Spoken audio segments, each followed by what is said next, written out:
Mohammed Husain, who is with me now, a local correspondent for the Saudi Arabian-based Al Sura News. Good to have you with us. So clearly this is an important visit for both sides, for both the UK and Saudi Arabia. Let's start with Saudi Arabia.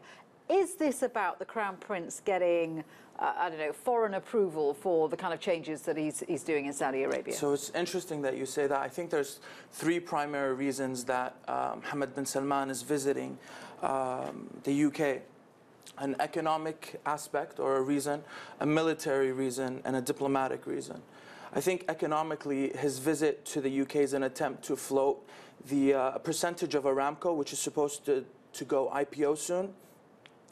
He's trying to see if he can float the shares in the London stock market. Saudi ministers have also reported that they're aiming mainly for London, but they also have New York City and Hong Kong stock markets in mind. The second one is the military aspect. So as you know, Saudi Arabia and the UK have a large arms deal. It's in billions of dollars. About 4.6 billion pounds worth of bombs and aircrafts have been sold to Saudi Arabia since 2015. And this is a big source of contention here in the UK, as you're obviously aware. And in fact, today we saw the protests about the UK's alliance with Saudi Arabia.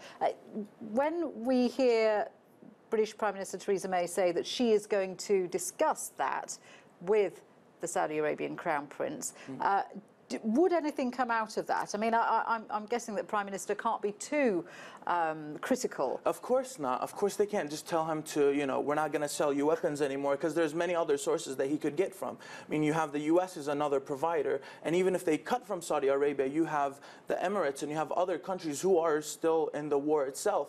So in Saudi Arabia alone has lost over 300 armored vehicles. I think part of the visit is to increase the arms deal, if anything.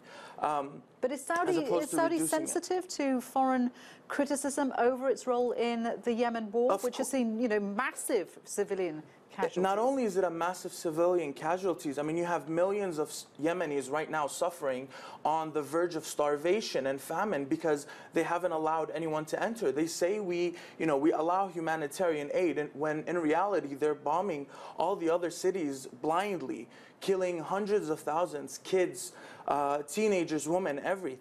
So do protests and pressure from governments like the British government or any other government, would that put pressure on Saudi Arabia to pull out of that war or affect a resolution? It could be the fact that they would like to have a ceasefire soon or anything if pressured enough.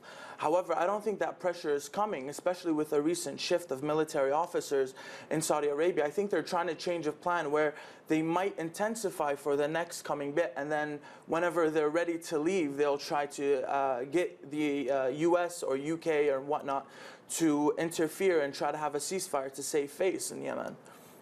Okay, Mohammed, good to speak with you. Thank you very much indeed for that. Mohammed Husain there.